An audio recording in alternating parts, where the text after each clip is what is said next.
Okay, Bismillah ar-Rahman ar-Rahim, Alhamdulillah, salatu wassalamu ala Rasulillah wa ala alihi wa sahbihi wa man walah. Amma ba'd, Alhamdulillah. Alhamdulillah, assalamu alaikum wa rahmatullahi wa barakatuh. Right then folks, Alhamdulillah, this lesson is coming directly from Madinah Munawwara. We have a local audience of some of the Mu'tamirin, the people who do Umrah, and some of the local folks who live here. And that's part of the blessings of being in the Prophet city, bifadlillah. So for those folks who don't know, obviously online everyone will be seeing this on time. For those folks who don't know what this is the explanation of a matan, a Hanbali matan, a text in law, which goes through the entire aspects of Islamic jurisprudence. And we have reached the issue of Al-Fatiha. We spent a good couple of weeks on Al-Fatiha, various rulings, various aspects.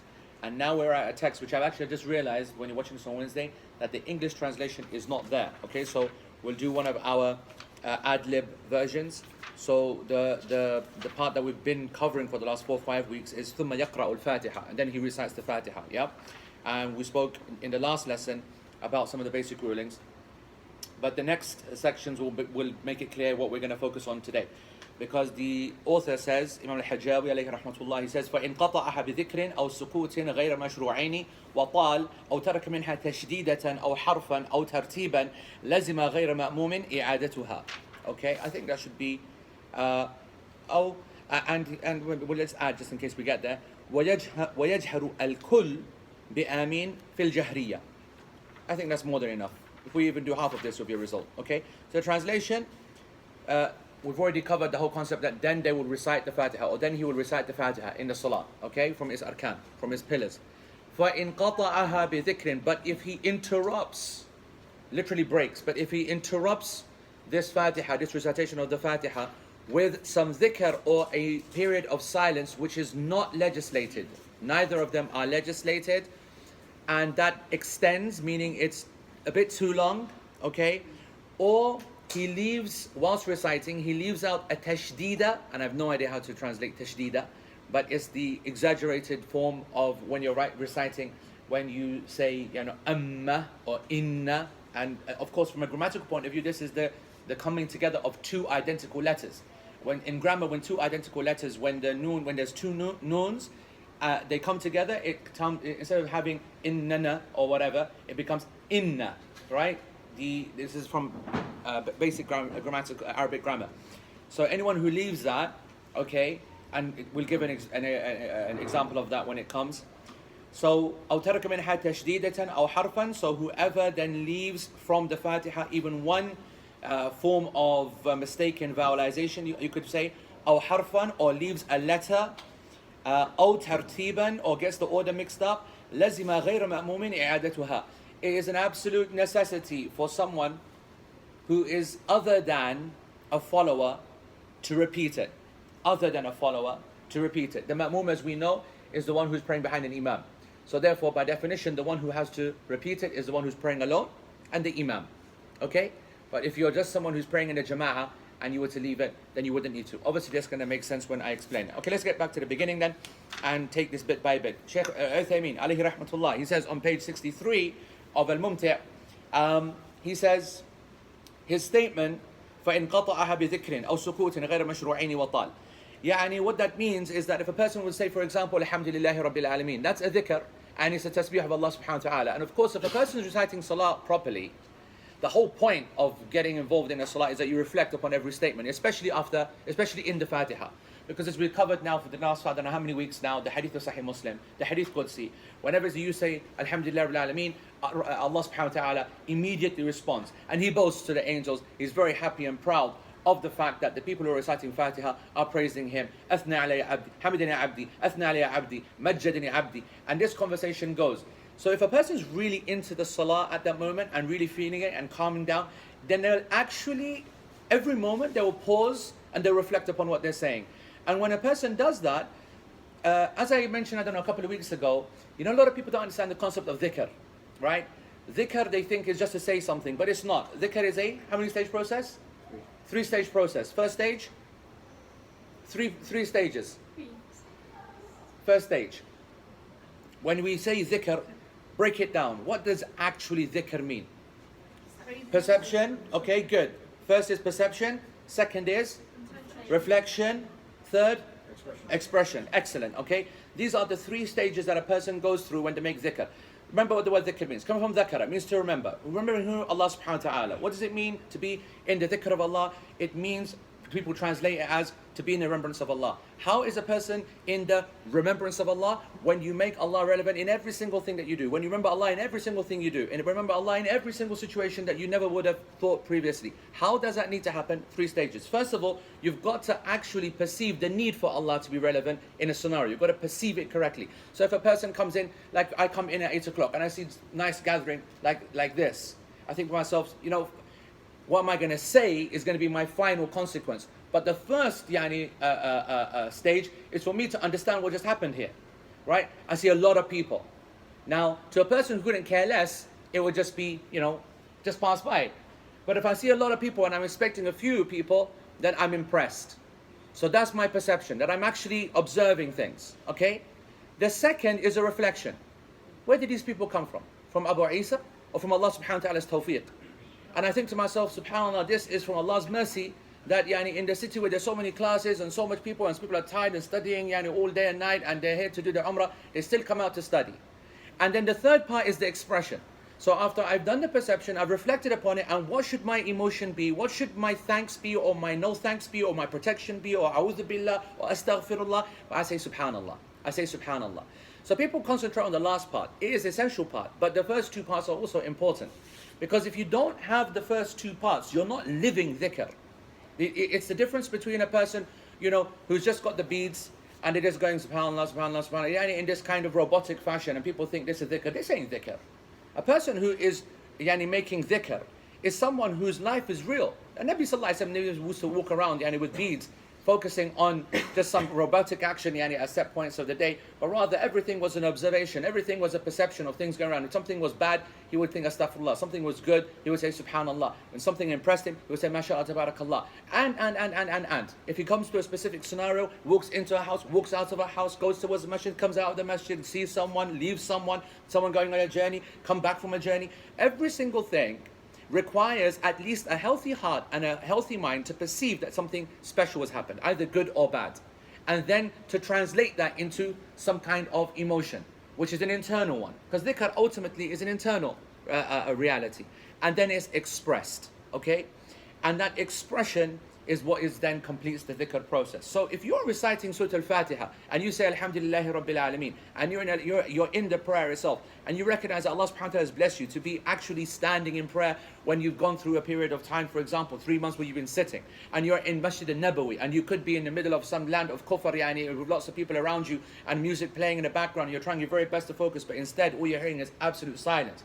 And you realize that you're in a blessed land where the Prophet ﷺ stood. This requires some perception and some appreciation, and you start to feel grateful. That's the reflection. And then you can then respond. And response in the prayer is dhikr. So it is quite correct for a person to say Alhamdulillah Rabbil Alameen and pause. And that pause, where you think about who you're praising and why you're praising him, you might even say to yourself Alhamdulillah or Subhanallah. And this used to be the sunnah of the Prophet ﷺ, especially in the night prayer. In the night prayer, the Prophet ﷺ would regularly stop after an ayah and repeat a tasbih, say a tasbih, or make istighfar. The companion said that never did we see the Prophet ﷺ come across an ayah of Jannah except that he would stop and say Allahumma inni as'aluka al-firdaus, or Allahumma inni as'aluka al-Jannah. So the ayah speaking about Jannah, he pauses, he reflects upon it, and the expression is a dua. And remember, dua is a form of dhikr, where he asks for Jannah. And the companion said, never would he come across an ayah talking about the fire, except that he would say stop, and he would say Allahumma inni a'udhu bika minan nar. So there is a dhikr as a response to every ayah, or every part where it's relative.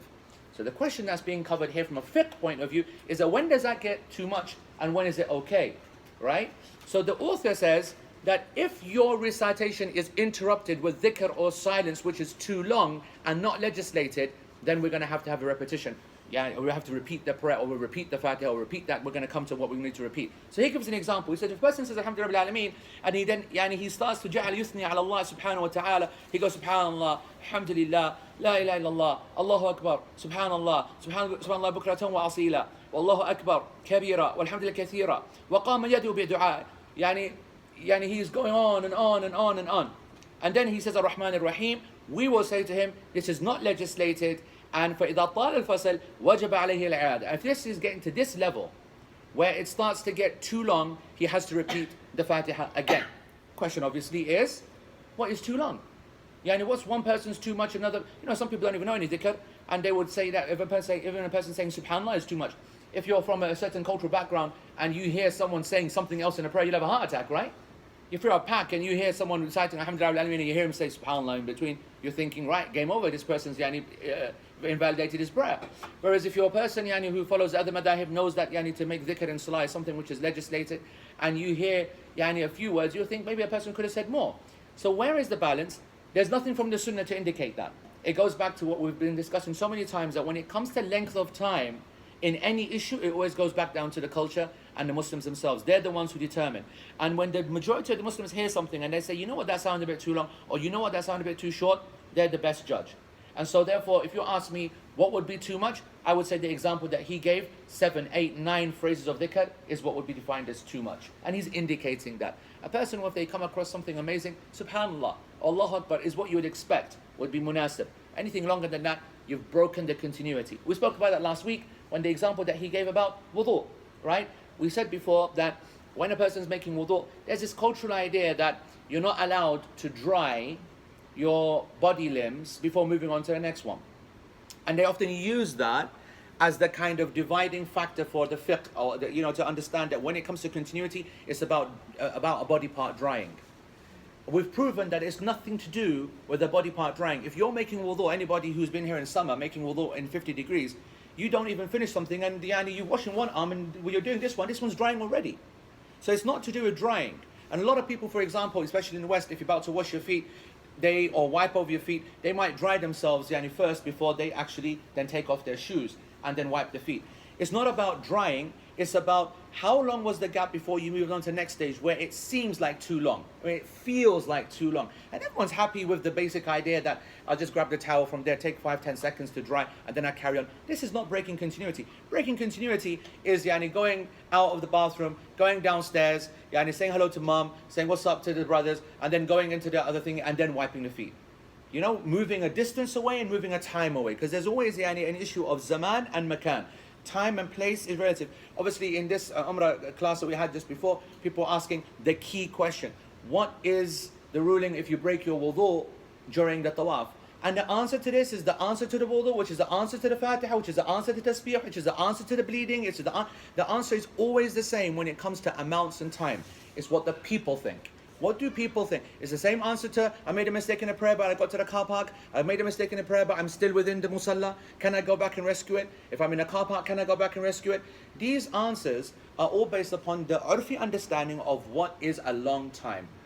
And depending upon the different act that you're covering, time will change. So in wudu, I think anything over a minute long is too long. In tawaf, I think anything over 10 minutes is too long. So for example, that's why I said that if you go to make wudu within the mataf, on the edge of the mataf, I'm happy for you to continue again from where your place is. If the obligatory prayer is established, the obligatory prayer is only 5 to 10 minutes. I'm happy for you to start from where you are. A number of scholars said, no, have to start again from the beginning of that round. Some scholars said, you've got to start from the very, very beginning of the tawaf again. Okay? Of what there's very little doubt, meaning the vast majority of scholars, they would say that if a person has to go to the toilet, which we know in the haram is a 25-minute job, a half-hour job. That's a long time. How can a person assume that there's continuity going if he goes all the way out, comes back 25 minutes later, and wants to start from that same point again? In actual fact, not only is it safe for them to start from that first circuit again, some will say that the whole tawaf starts again, which is actually the safer position, because it feels like you're starting a complete new. It doesn't feel continuous. So this, a lot of students, when they're studying fiqh for the first time, they find it very difficult. How can legal systems be on feel? And I want you to understand that actually very much is based upon feel. Because the Islamic legal system is a very natural one. It's not meant to be so prescriptive that normal people can't use it. It's meant to be left down for good judgment, good common sense to come to the aid of people in a number of scenarios. So anyway, that's an example of what he says would be too much. Then he says, another example would be silence. So for example, he says Alhamdulillahi Rabbil Alameen, then he hears an announcement going on. So he stops to listen to the entire announcement. So the announcement starts, but then he says to himself, right, you know what, I need the rest of it, yani, to understand it. And it goes on.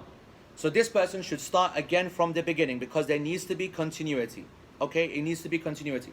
And he says, Shaykh Uthaymeen says, but it's very important to see that the author did say non-legislated, which would indicate that there are legislated pauses and legislated dhikr. So what are the legislated pauses and dhikr? In terms of the legislated dhikr, then it's like what I said. A person says Ar-Rahman Ar-Rahim and thinks about the mercy of Allah subhanahu wa ta'ala. It's possible, isn't it? Every day is different. You've just seen something incredible and you've just witnessed it. You might have just seen, for example, a child running and fall over, and someone, complete stranger, pick them up and you pull a sweet out. Just gone above and beyond. And you've just observed it just before the iqamah. Meaning you've not had enough time to process the kindness of the act. You haven't but you've observed it, okay? And you're taken back, and you're in your Fatiha, and you're about to recite Alhamdulillah Rabbil Alameen, Ar-Rahman Ar-Rahim. Because you've just said Ar-Rahman Ar-Rahim, Rahmah's upon you. You think about that, you stop for a bit, you just think about what you've just seen, and you connect it, you say Subhanallah.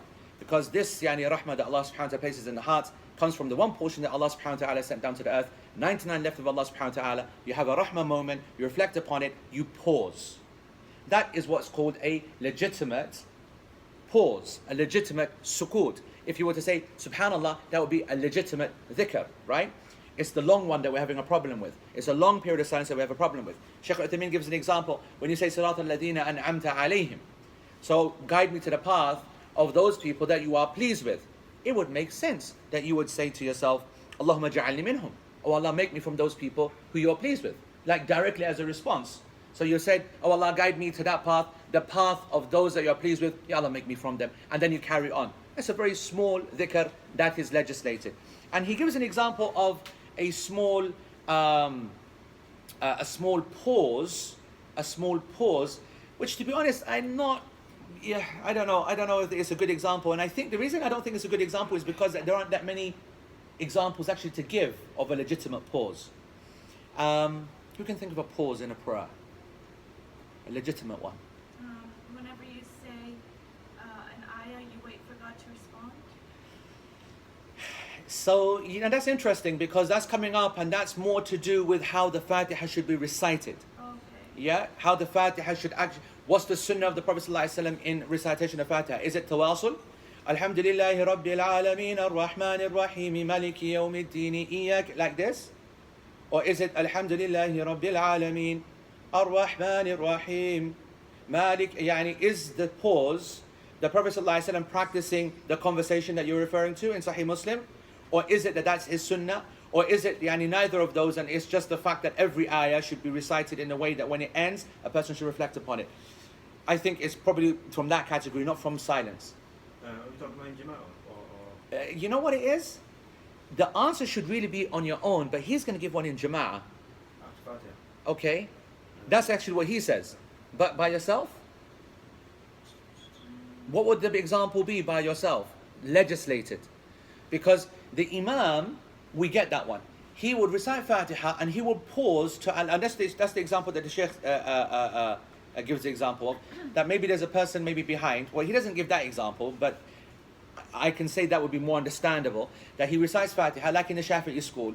Yeah, Shafi'i school, they want all of that Fatiha recited by everyone. And the Imam is sometimes going to help the people out behind him, right? And he does that normally in two ways. Either he elongates the gap in between each ayah for them to recite after each ayah, like we said a couple of weeks ago, or he's going to stop and say Ameen, and then give like 10-15 seconds for you to recite the whole Fatiha, Alhamdulillah, Rabbil Alameen, Rahman Ar-Rahim, Maliki Yawmiddin, for the people behind before he recites the surah. I get that example. I'm just struggling to find an acceptable one by yourself. Pause in recitation or any part of the prayer? It doesn't. It's mutlaq. Let's not give it. Let's not restrict it. Let's just talk about a pause. After a what? After ruku'. After ruku'? At-tuma'nina is a pause.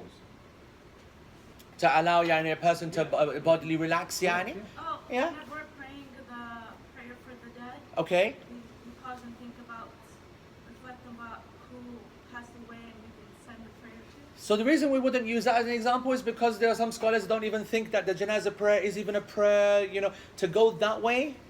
To use the janazah prayer as the kind of the qiyas probably would scholars would probably not accept that. They'd want to use the obligatory prayer. I like the idea, but I don't think that they would use a secondary prayer because like the Hanafi school doesn't even consider janazah prayer even to be a prayer. So that would be problematic to use that as a primary evidence. Just trying to think what would be. Yourself, change of thought. Change of thought. What about ruku and witr? What about legislators? I'm trying to, you know what I'm struggling with? I'm struggling with what's the difference between a period of silence and dhikr, like the ones that you've all given.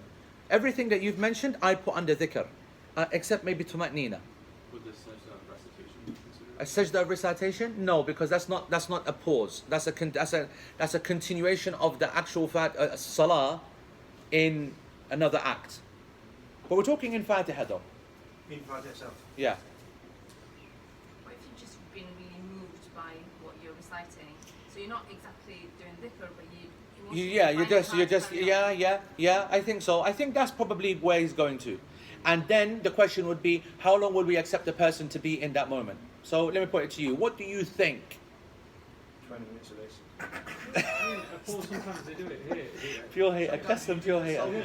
Pure hater. Isn't Hudayfi's return here? Yes. Isn't that a classic example? Go on. When he was allowed back then, he Yes. started Fatiha. Yep. Started, broke down. Yep. Paused, went to Fatiha again. Yep.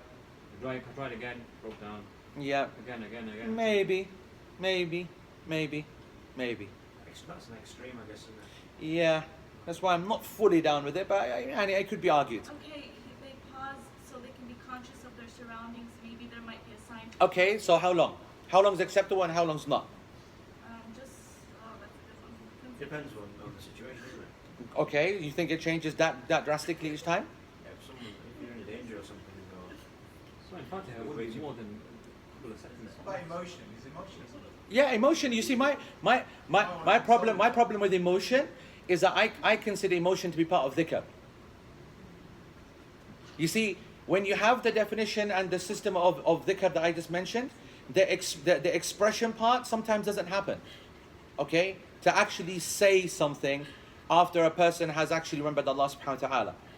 You know, what I want to say is that I want to let people know that a lot of people are in a state of dhikr rather having to say things. And let alone show things, which is the weakest form of dhikr, where people indicate to others that I'm actually saying something or doing something. That's why it's so makruh to be doing this kind of stuff in front of people. Isn't that riyah?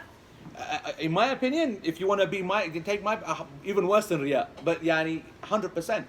I think it's crazy to do this behavior. It's taken me, by the way, all of 20 minutes to work out who you are, by the way. I'm thinking all until right now we have Baha, and now Baha has come in bloody disguise. I'm thinking, what on earth? This sounds like Baha. She traumatized me, by the way. I'm thinking, this is Baha, but obviously it's not Baha because she's in niqab. It's Baha. She's learned niqab within 20 minutes. Not ambushed by the kids. Get out of here, man. Honestly. No, it's in a break. Get out of here. we need it. Oh, okay. Tell her then. I want everyone to know this is Shadad's fault, okay? No, this is not my fault. This is Jiva. Jiva, who gave it to me? Steve, Was it Jiva? this yeah? is not a break. We get too much. Because We have to stick to tradition, that's true. There's Sunnah Tariqah. We're in the Sunnah city, so we have to do Sunnah Tariqah. Okay. Everyone who's not taking this lesson thinking what the hell's going on, unfortunately, our class is synonymous with just chocolate, okay? And eating and all this kind of stuff. Yalla. Oh my goodness. Yalla, give it out. Go on. Come on, give it out. What are you giving it to me for? Even in Medina, we look after our guests. Yalla. This ain't a break, bro. This is the class. If the Imam breaks his wudu, this is not necessarily a break because the salah will continue straight away. Are you saying even the 10 seconds in between, you mean? Yeah, he will appoint someone else. You're saying that's the gap? That's not bad actually. That's not bad, that. I like that. Yes.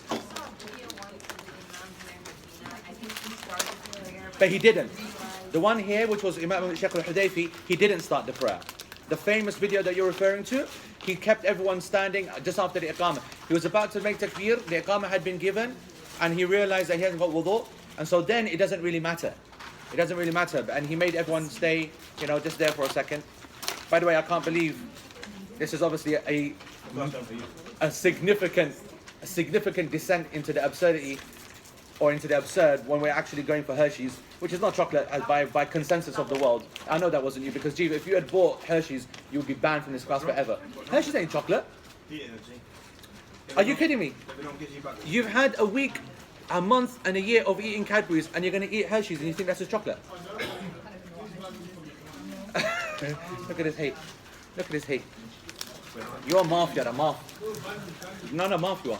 Chef, question. Uh-huh. You know when you're saying pause, do you mean like a receptive pause?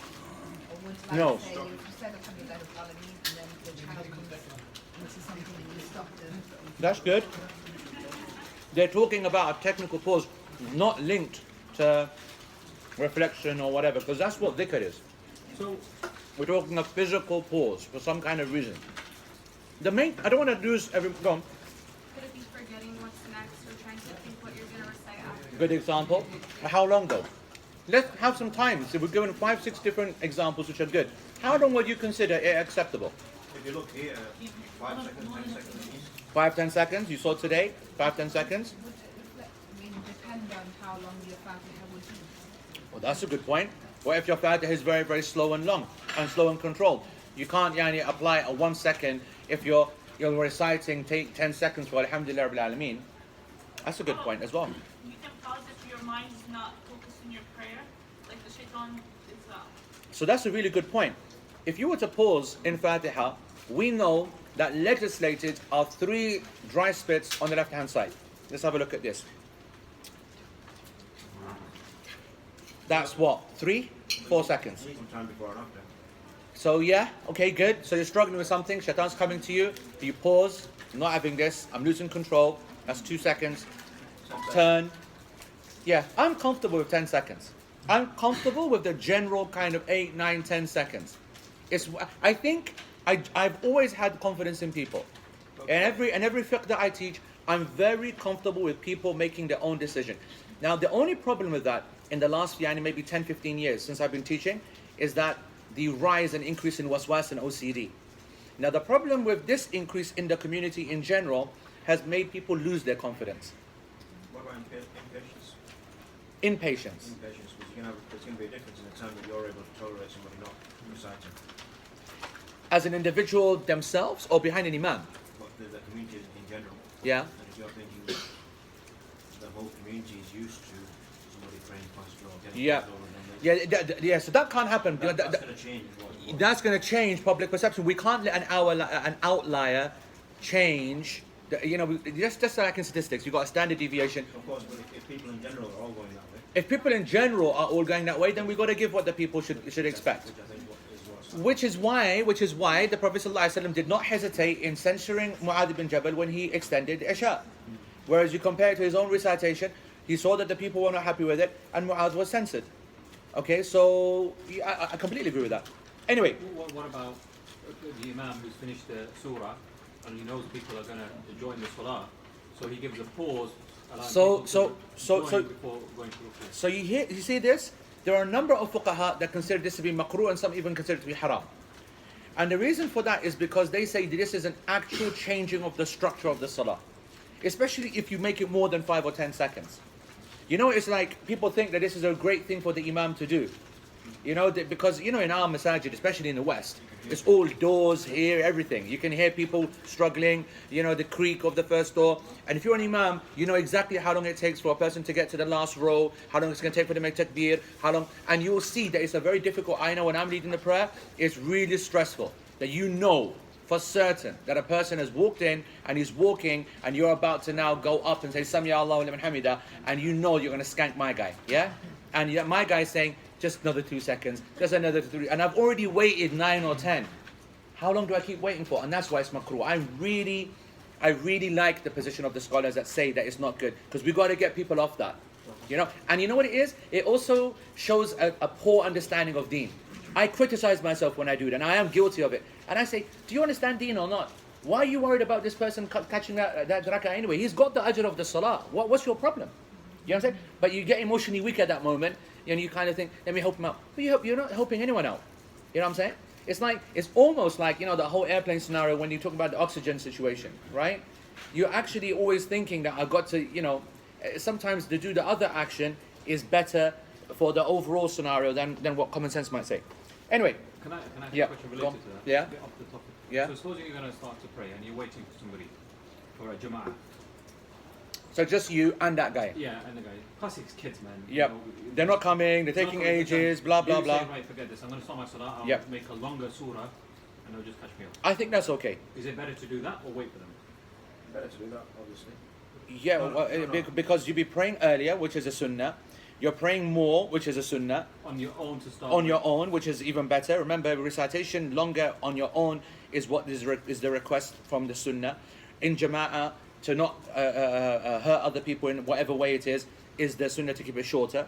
No doubt about it. No doubt. That is And better. also to keep discipline as well. Yeah. Also to maintain discipline. Because when people know that he's going to wait forever, they're going to take forever. And they've got to be taught the lesson, you know, we're not fluffing around here, we're not playing around. Yeah? Okay. أو ترك منها تشديدا, or a person leaves the shadda. So he says, رب العالمين. Not رب العالمين. Okay? And the shadda on the ba, يعني if a person says رب العالمين, and that's something very, very important for people who are learning Fatiha for the first time, لم تصح وإنما لم تصح. He says 2 times يعني, that's absolutely invalid. Absolutely invalid.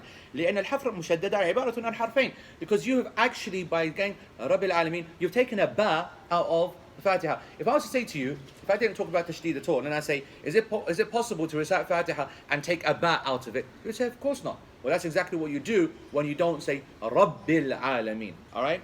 أو حرفا, or a person takes out a harf, a letter or 2. So for example, he leaves out alif lam in غير المغضوب عليهم. So he says غير مغضوب عليهم. And Shaykh makes a point that is invalid, got to start again. Starting again, the Fatiha starting again. And he goes, this is very common with people who recite fast. People who are reciting fast all the time and making it all one big kind of splurge, then they are always missing out letters here and there. أو ترتيبا, and that's obvious. He says, Alhamdulillah Rabbil Alameen, Maliki Yawmiddin. That's invalid because he's changed the order. And something very interesting Shaykh Uthaymeen says. He says, order is not something which is left down to personal decision. Remember we spoke about this, Yani, in terms of the order of the Quran, and we spoke about it, Yani, a couple of lessons ago, that it is the ijtihad of the companions that the Ummah has agreed upon. It is a matter tawqifi. Fatiha and its order is tawqifi. Tawqifi means that there is no space for people to work it out and play around. It's divinely ordained. The Prophet ﷺ was not only taught the Quran, but he was taught the order of the Quran. And he mentions a really nice hadith, subhanAllah, that will help everyone understand this. He said, the Nabi ﷺ used to say, ضَعُوا هَذِهِ الْآيَةِ فِي السُّورَةِ الَّتِي يُذْكَرْ فِيهَا كَذَا. Meaning, he's got companions around him. Quran comes down upon the Prophet ﷺ. He recites the ayah. People recognize what has occurred. Then he said, place this ayah in the surah that mentions this. That's how the Quran was gathered. You got to understand that, yani. You know, surahs all nicely and conveniently all revealed just like that. Ayah here, ayah there, and then the huffaz, the more talented of them, because they weren't all huffaz, they would say, take this one. And you know why I wanted you guys to go to the Quran Museum, why it was so nice, and copy the boards and study the different things. We've been talking about this in the last few lessons, right? About yani, the waqf and the waqf lazim and the ta and the lam and all the rest of it. And I told you that these are all latter things. I don't know whether I mentioned to you that surah names as well. I think I did. Yeah, I did, yeah. And there's all these names and all these kind of ways. These all came later. Very few surah names do we know from the Prophet ﷺ. Very few. Most of the time, they start off with the beginning of the actual surah. And that is how they used to know. So this actually emphasizes that point.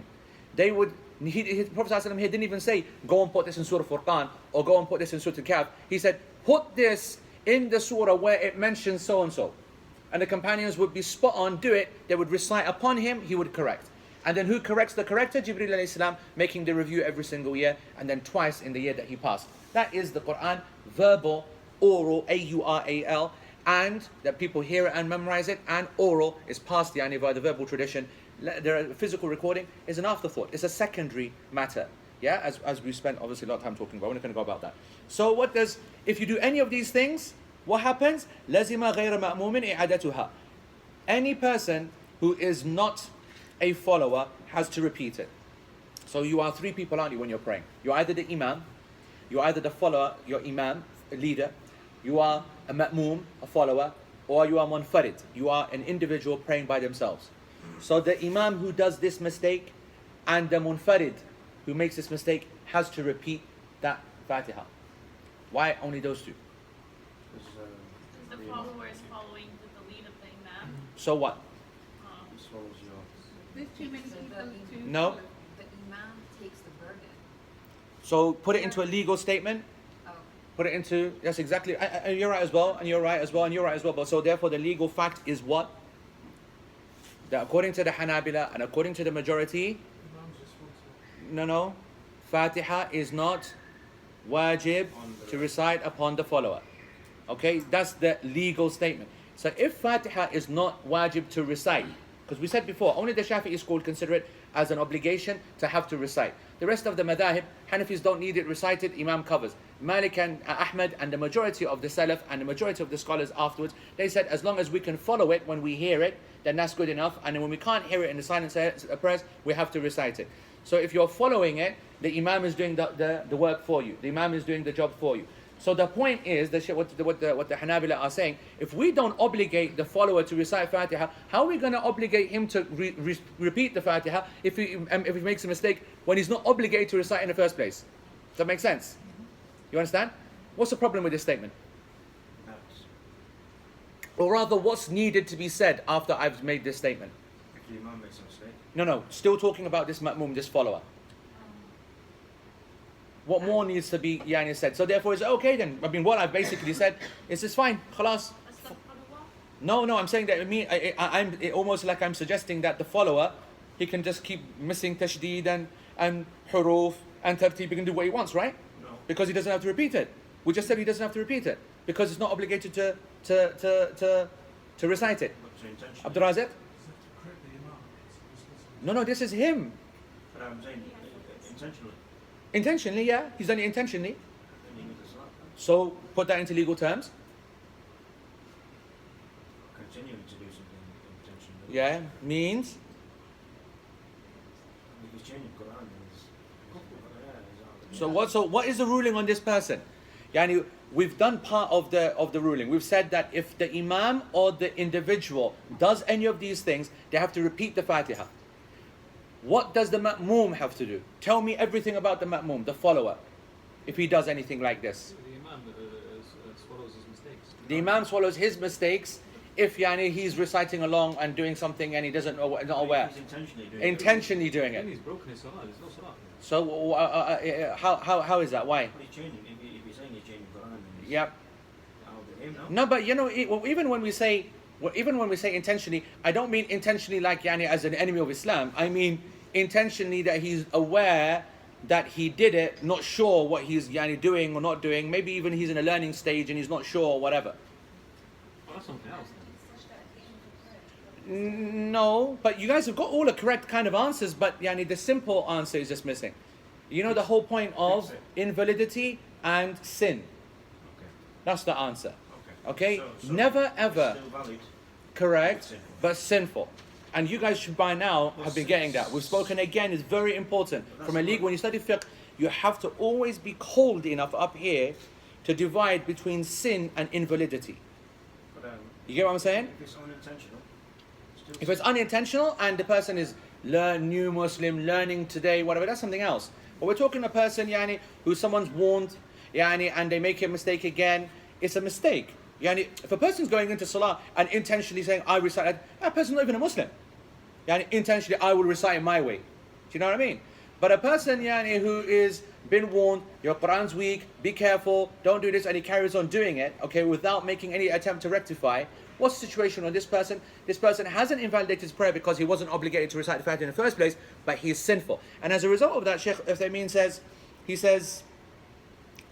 there is no إعادة لأن لا تجب عليها ولكن هل تبطل صلاته من أجل مخالفة الترتيب في الكلمات أو الآيات لأنه محرم عليه. And this هذا محل النظر. Because this is a point that needs some discussion. Okay, this needs some thinking about because it's not straightforward. Because Shaykh Uthaymeen is taking next level. He goes, there's no doubt a person doing this for doing haram. But what if the person's haram that invalidates his prayer because of the action of doing haram? So another kind of angle. Anyway, the point is that, the way that we can go with the class position is that it is correct to say exactly what the Hanbalis have said. That a person who's praying by themselves or in imam has to repeat that part again that they made a mistake in, without a shadow of a doubt. And the person who is behind the imam, and he makes that mistake, the Imam covers it for them as long as they didn't intend it. And if they did intend it, then they make istighfar and tawbah, but they don't need to repeat the prayer again. So what we've said that it's not compulsory on somebody that's following to recite Fatiha, and so what if they were just to choose not to recite? Give me an example. What the difference of that? Behind the Imam. You mean he's choosing not to listen? You mean because both of them are not reciting? No. So the Imam is in Asr, for example. Okay. And I decide I'm not going to say anything. But why did you decide not to recite anything? Because I don't have Because the Hanafis, they say the Imam is reciting for me even though I can't hear him. Whereas the other schools, they say, I can't hear the Imam reciting for me, so I have to recite. So what are you saying? I have to recite. Have to recite. But then we've said it's not compulsory. No, we're talking about when you can hear the Imam. If you can hear the Imam, then it's not going to be obligatory to recite. You would That make a depends on his mistake anyway. intention, isn't Because it? Correct. If he's intending to be a Hanafi, Yes. then that's fine. But if he's intending to be, And obviously it's a humbly text, yeah. yeah, but if he's being a Hanbali and he has to recite and Yes. he says no, I'm not going to recite. That is, of course, this scenario is based upon the Hanbali angle. There's no doubt about it. The Hanbali angle is in play. So if we say that we are going via the Hanbali angle, and Yep. we decide that we're not going to pray, what's the situation? Not going to pray. We're not going to recite. Took it next level, bro. What if we say that he said he's not going to recite? I don't know. Person who says I'm not going to recite and he So believes it's- that recitation is obligation, then he hasn't fulfilled the condition of the prayer. He needs to repeat the prayer. I'm not going to take my mistakes. If he believes that the recitation, like the Hanafis, he believes the recitation of the Imam is sufficient, then he will. The Imam will then take the mistake. Correct. Once happened in the mosque, the Imam was reciting on a Friday prayer, and he dropped the microphone or something like that. Right? And waited around 2 minutes in silence, and somebody on the ground floor took over the Imam. Meaning, separate, who hadn't heard anything. No, the Imam was carrying on with the Imam. Yeah, but no one can hear him anymore. So someone then stepped forward and carried on for the people who are downstairs. He didn't step forward, he was in the soft and he took over the Imam. So there's upstairs. In the same upstairs. No, No, downstairs. Downstairs, yeah, but you said, yeah, okay, got you, yeah. Upstairs, downstairs, gone here. Got you. So waited, I reckon it was a good couple of minutes. Yeah, And he took over. yeah. And what happened afterwards, World War III, they all came down and jumped on him or whatever. Miskin. So here's, I didn't really know what was. so for the audio of the camera, the question is basically scenario happened where in a Jum'ah, 2-floored masjid, the Imam is reciting the Salatul Jum'ah, and then he's dropped his microphone or whatever. There's a 2-minute silence for the people downstairs who are following on a speaker, can't hear anything. One guy uses initiative at downstairs, he goes forward, and the entire floor, he then continues to lead them and finishes the prayer. Okay? And then after, is this correct? Afterwards, the guy got jumped, got beaten silly, and it was World War III. And my answer is, welcome to being a sister. Okay? All right? Okay, welcome, Yani, to the world of women who have to go through this nonsense every single time in a masjid. Broken speakers, 66 miles away, in the boiler cupboard, no idea what's going on, blah, blah, blah. So I actually think, because I tell the sisters that their ruling is that when the speaker breaks, because it happens all the time, okay? And obviously the whole concept of the speaker is not from the Sunnah. This should never ever happen, because have we done it in the Umrah yet? Yeah. We have? About- No, we've done it in classes, obviously, but we've done it in this Umrah for these folks. Oh, no. No, we haven't. Right, okay. Yes, we did. We did it outside. In orientation. Yeah, in orientation, yeah. Yeah, and there's no barrier. You're always saying this is never going to happen. If you can't hear a person, you'll see. The women will see the guys in front of them. So it will never going to happen. So this modern day scenario of locking women away, putting them in another building, means that this is always going to happen. And so you've only got 2 potential positions for the women to do, which now the men are seeing for the first time. So for the women, what I say to them is that when it goes, don't be hanging around, because we can't be held hostage like this, and we're waiting for some stupid speaker to come back on. So you break your prayer and you continue. You break your congregational prayer and you continue individually. And I'm very comfortable with that, and that's the position I prefer. But I also accept what happened in what you just explained, which is that a responsible sister who understands the situation, they step forward and they carry on from that position, and they carry on with her as the imam, and they complete with that lady there and then. For me, this is the valid way. It follows what the fuqaha say for a normal congregation. So why shouldn't the sisters use it? And so, therefore, in my opinion, what he did is correct, even though the gap here was long. It would also be correct for everyone to break the prayer and start again. All of these three things are on the table. It's only because of ignorance they jumped on a guy. He actually exercised one of three acceptable opinions.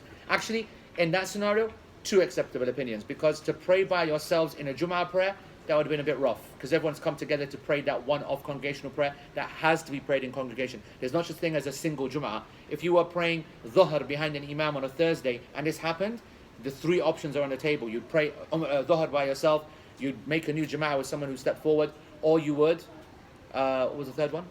Repeat the whole salah. Repeat the whole prayer by yourself. Whereas in Jum'ah, you couldn't do that because you can't pray Jum'ah by yourself. So that's quite fine. Yeah. In that situation, if the mic Which one? in Sisters? the one where the sister took Yeah. over, Yeah. and then the mic came back on. Yeah. Completely ignore. And when you hear it come back on again, make sure you find good slaps to the people everywhere. All the time that I hear this, the mic came on and what do we do? I don't want to say anything worse. Despicable these people are that don't fix this scenario and then ruin the situation by bits in there. They're all waiting. They're all waiting. That's what happens. I don't want any woman to wait. As soon as that sound goes, you've got the fatwa from me, you separate and carry on. Ignore that speaker. First of all, we bring a bid'ah in the first place, and then keep you enslaved to the bid'ah as well. What is that? Anyway, what you get me angry for, man? Right. So, where are we now? Oh yeah. So now repeating the prayer, sah? Yep.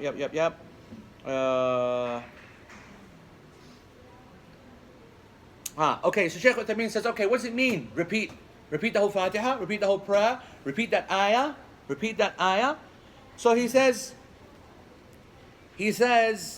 that,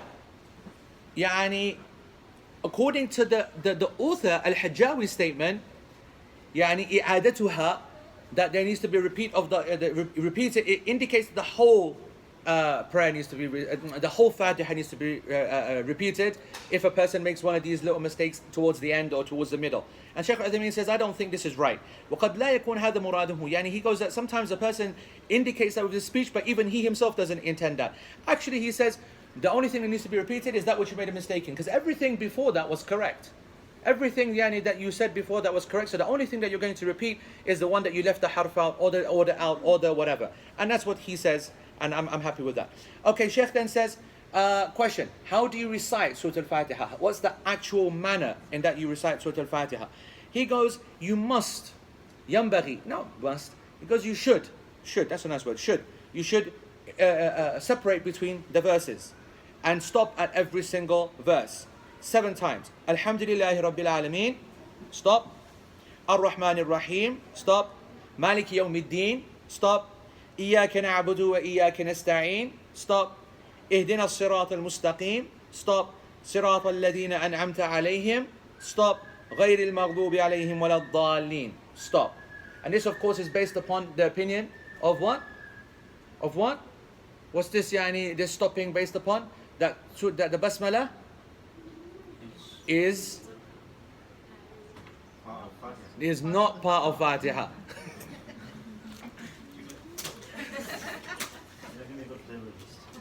That's the reason I gave you the hazelnut. Oh my goodness. So the Prophet ﷺ, he would recite like this, okay? That's the interesting thing. He would stop at every single ayah. Hadith is narrated by Imam Ahmed, volume 6, hadith number 302. Also narrated by Imam Daraqutni. Has a good chain. All the narrators are thiqat. I studied this hadith, it's about 20 years ago. I like this hadith. The strength of this hadith is strong. Because actually it's a big statement, to say that you stop after every ayah. Shaykh Uthaymeen, I think, is going to come up with the correct statement. When he says, and this is a nice point for the students, okay? So listen up carefully. لأن وقوفه عند كل آية على سبيل الاستحباب لا على سبيل الوجوب. The action of the Prophet ﷺ of stopping at each ayah is indicating recommendation and not obligation. Explain to me why. I repeat, his stopping after each ayah indicates recommendation. A recommendation to stop at each ayah, not an obligation to stop at each ayah. Why? Huh? Because there's no. Making a powerful statement. Make a powerful statement, but I'm saying, what's the legal reasoning? Because there's no statement. Because there's no statement. Correct. Because not everything that he does is for us to do. Excellent. Excellent. Correct answer. Because it's an action of the Prophet ﷺ. Without the statement ordering to do so, it does not indicate the obligation. The action himself, yes, that's what he does, and by him not going further and saying you do it as well would indicate recommendation only. And that is strengthened by the fact that in the hadith with the al-Musi fi salati, the person who made mistake in his prayer, when he came with Ya Rasulullah, I don't know anything else, show me how to pray, and he said to him, do this. He didn't say you had to stop. He didn't say that you have to, you know what I'm trying to say? So we can get an indication from the rest of the evidences that this is indeed not an obligation and something which is recommended only. And this, he says, وما فعله النبي صلى الله عليه وسلم دون أمر به مما يتعبد به فهو من قبيل المستحب كما ذكر ذلك في أصول الفقه. This is one of the rules of أصول الفقه. أن الفعل المجرد مما يتعبد به يفيد الاستحباب. This is what we call a قاعدة فقهية or قاعدة أصولية, sorry, a maxim in أصول الفقه, in the principles of law. Translated, a independent action that one worships, that one uses for worship, an independent action done in worship indicates recommendation. An independent, when I say independent, that's not the right phrase. What I want to indicate is that the statement, the action is done without an accompanying statement to do so. What would you say that? On his own accord. No, not of our own accord.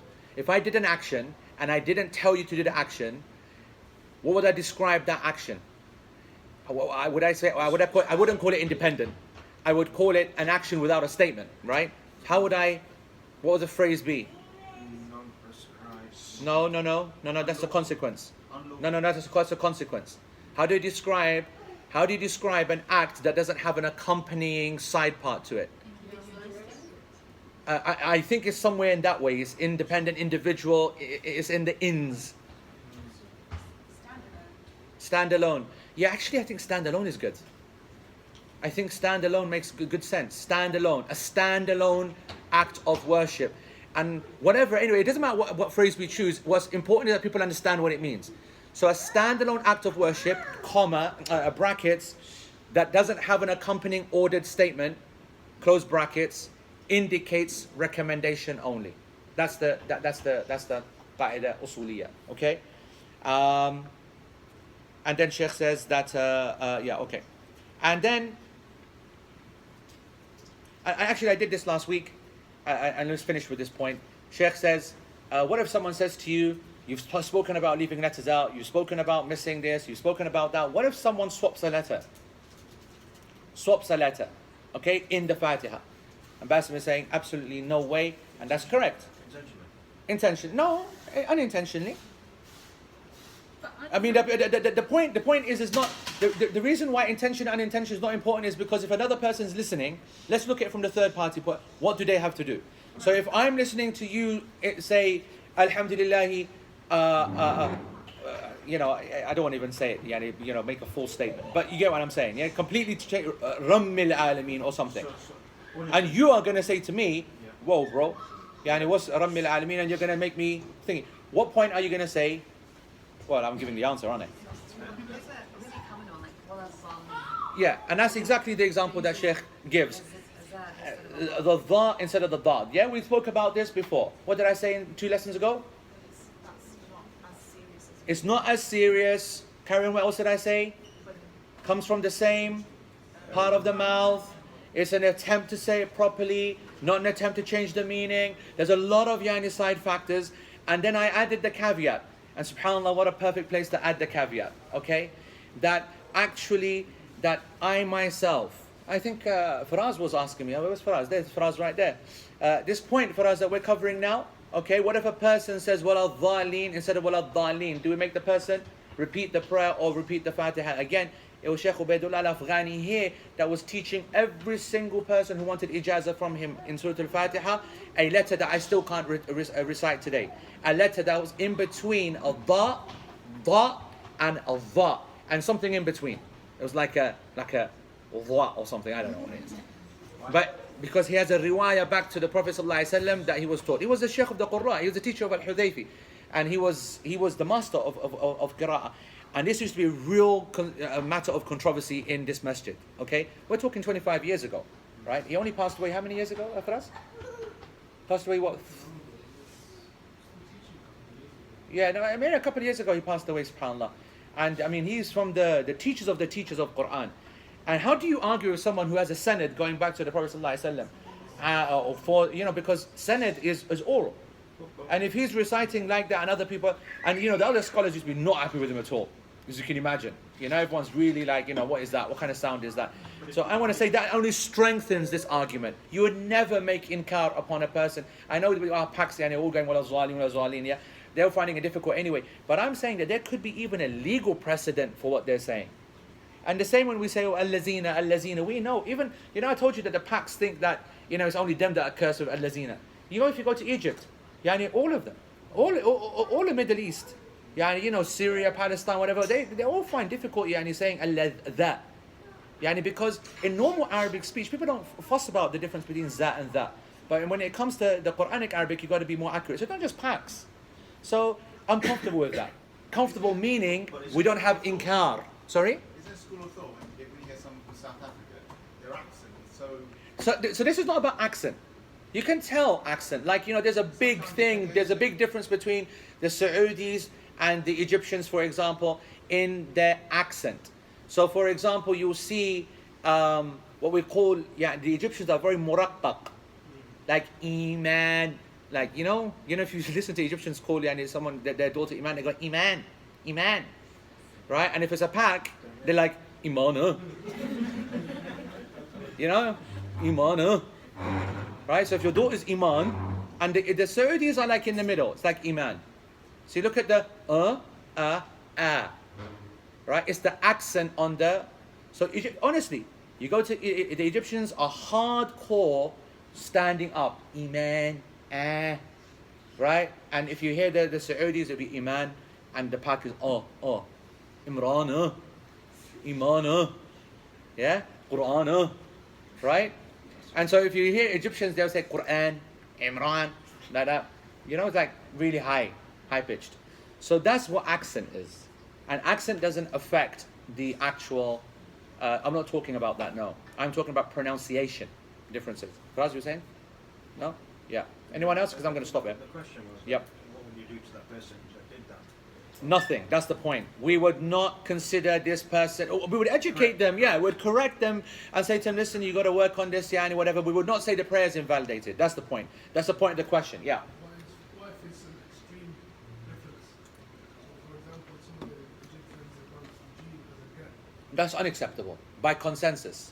So just so that it's absolutely clear, we're not talking about just what people find difficult to pronounce. It's got to be within the realm of acceptance. It is completely unacceptable to say g in any part of the Quran. Completely. There's no closeness, huh? When they say, recite Surah Al-Baha, Okay. so the gentleman, I heard him say Saga, not Saga. You heard that? I heard. You heard that? Yes. Ajib. Yani some miskin guy, you mean? I don't understand what you mean. This guy like kasam. Allah al-Azim, it's hard work, wallahi. Honestly, literalist ila al-ghaya. I don't know what you mean, but Dhahiri. Dhahiri full. Waqas al-Dhahiri. Waqas al-Dhahiri, that's what we're going to call him. Not a Hanafi anymore. He's lost his Hanafi credentials. Waqas al-Dhahiri. So, Is there a ruling, I went up north and there was one... honest to God, this guy, you got to be careful, yeah? He's pure North hater, this guy is, unbelievable. I went up north and they spoke English. I went up north and they had water. No, on a serious stuff. It took 1.5 hours in... Lost my chain. Good. Alhamdulillah, good. You went to civilization. It was so fast, it took half an hour to finish the road, but I don't think anybody understood. Oh no, that's all a joke. Which mosque, bro? As everywhere. Where we buy next year. Well, that's disgraceful. We should not. Is there a ruling about... Yeah, there is a ruling. That prayer is invalid. People should not pray behind that kind of imam. And that mosque was absolutely packed. Of course it was packed. Everyone loves that behavior, bro. So we had done and dust in half an hour. Who's going to say no to that? He loved that. You call Leicester up north, man. Leicester up north. Unbelievable. It is up north. Rasmina, yeah. So, what is the ruling on illiterate people who don't basically have... That's next lesson. Next lesson. This humble Kit Kat. That's a new one, that is. This humble Kit Kat could either be a humble Kit Kat or a sign of the divine. Huh? It will become a sign of the divine if I open this and it is Asleep. complete solid chocolate. You would go, wow. I know it's not. I can feel from the weight. No, that's your profile. You can't say that. No, here's my profile. I can say because I'm the one who come up with it. It's my original quote, that. All right, any questions, folks? Yes. We can fast when we do Umrah. During the act of Umrah, you can technically fast, but it would not be the sunnah because you're missing out on Zamzam. You're creating a difficulty for yourself. Huh? Yeah, if you're talking about our one, we're going to be doing it after Maghrib anyway. But if you're asking just in general, then it is permissible, but it will be completely against the sunnah. Completely against the sunnah. It's a very tough act. I've lost my ribbon, yani thingy. I'm going to have to use a Hershey's. It's going to infect my book. Oh, there it is. You seen my book thingy? Allah. Can we get a round of applause? For? Finishing on time. Astaghfirullah, what are you hitting for? 2-hour lessons for the last. You know, he made me finish for us because of pizza. He goes, yeah, we got to finish on time. We got to finish on time. Gas me, unbelievable. We're not finishing at all. Jeeves, huh? You keep saying we missed the previous lesson. We never got an invite or... Tough, innit? There you go. That's what happens with people who live down south. Huh? He lives in the sea, I think. When you mentioned about the example of when somebody hears an announcement and he pauses to listen to the announcement. Yeah. Can you explain that? I can understand. Meaning that, I'm reciting, happens actually in my village, because when the announcement starts on a loudspeaker, you know that this is not normal. So you're praying on your own. You're praying on your own and you hear a loudspeaker of the masjid in the village, which, as I said before, used for announcements, deaths, big statements, and you know that when you hear it, this is not normal. So you pause to listen. Now that's a disaster because you're going to be listening to that whole message. And those messages normally are, Yarhamakumullah, so and so has passed away, we're going to have the janazah and this, and you're listening very carefully to get the detail of where the janazah is going to be prayed and what time. That's what happens in the village. That's way too long a gap. But it's not the gap that concerns me, it's the fact that your mind frame has gone totally elsewhere outside of Salah. I don't think that's a problem. If we were to make that an issue, I'm not, easy Jeeves. You know what I mean, bro? Just calm down there, man.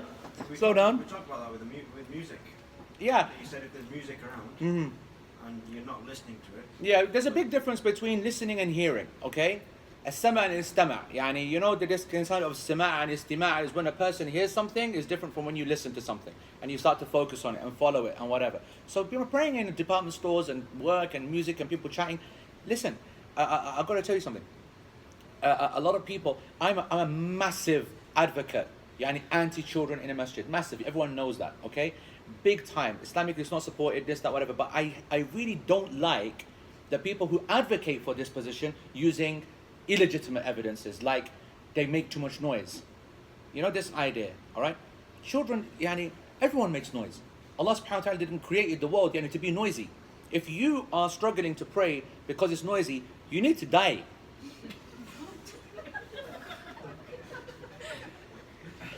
That's the only time you're going to get silence. Yeah? And you're not going to pray in the middle of the night. I know you're not that kind of guy, right? You're only complaining about the daily prayers being noisy.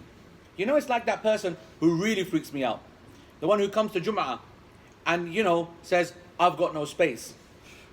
Because you tell him, listen, Habibi, there's people outside, can we come on half this line and, be a little bit uncomfortable, only for 3-4 minutes, and that's it. No, I came all this way. Habibi, if you want space, come to flipping Fajr. You have all the space in the world. He doesn't even know what Fajr means.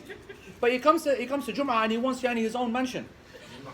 Jum'ah is not the prayer to relax in. Jum'ah is there to come and pack in and pray upon people's ankles and this and that and put your head that way.